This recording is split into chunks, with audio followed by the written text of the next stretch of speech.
آگے بڑھیں، آپ کو بتائیں کہ آئینی ترمیم 4 روز میں بھی ہو سکتی ہے اور 2 ماہ بھی لگ سکتے ہیں۔ سیاستدانوں کا بیٹھنا ہی بریک تھرو ہے۔ جو ڈرافٹ دیا اس پر گفتگو ہوئی۔ وفاقی وزیر قانون اعظم نذیر تارڑ کی گفتگو، کہا اگلے چیف جسٹس کے نوٹیفیکیشن کے لیے حتمی تاریخ 24 اکتوبر ہے۔ اگلے چیف جسٹس کا اعلان اور نوٹیفیکیشن بھی ہو جائے گا۔ چیف جسٹس سینئر موسٹ جج ہوگا۔ پہلی بات تو یہ ہے کہ یہ جوڈیشل کمیشن بننے سے پہلے یہ ساری اپوائنٹمنٹس جو ہیں 1935 سے لے کے آنورڈ، یہ ساری اپوائنٹمنٹس کسی زمانے میں گورنر جنرل، کسی زمانے میں صدر، کسی زمانے میں مارشل لا ایڈمنسٹریٹر بھی کرتے رہے ہیں۔ اور یہ اختیار امریکہ میں کون اپوائنٹ کرتا ہے؟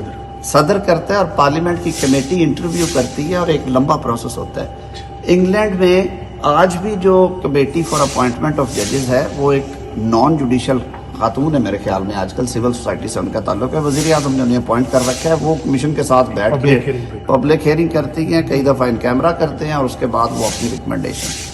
بھارت میں اپوائنٹمنٹ اور ریموول میں پارلیمنٹ میں ووٹ بھی ہوتا ہے کئی جگہوں پہ، تو یہ ساری دنیا میں ہے، اس کو ہم نے کیوں ہمیں بارز نے یہ سجیسٹ کیا ہے کہ وزیر اعظم کی ایڈوائس، پہلا چیف جسٹس بار نے ہمیں یہ ایڈوائس کی ہے کہ آپ پہلے چیف جسٹس کے لیے پارلیمنٹری کمیٹی بنا دیں اپوزیشن اور حکومت کی، اور انہوں نے کہا کہ آپ جب ہمارا نمائندہ جوڈیشل کمیشن میں ہے اس کی انپٹ بھی دیں، تاکہ ایک اگر یہ نوبت آتی ہے۔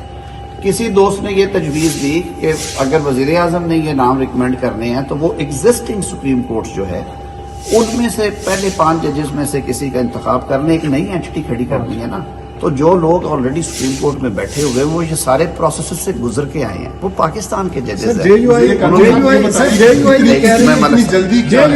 یار ابھی جلدی ہے بھائی، 1.5 مہینے سے یہ معاملہ چل رہا ہے۔ کہہ رہی ہے کہ 200 کیسز ہیں جو آئینی کانسٹیٹیوشنل ہیں، اور اس پہ لیٹ ہو گیا ہے، اس کے لیے وہ کہہ رہے ہیں کہ بینچ بنا دیں موجودہ سپریم کورٹ۔ 200 کانسٹیٹیوشنل کیس تو ایک نمبر ہے جو اوریجنل جورسڈکشن میں ہے۔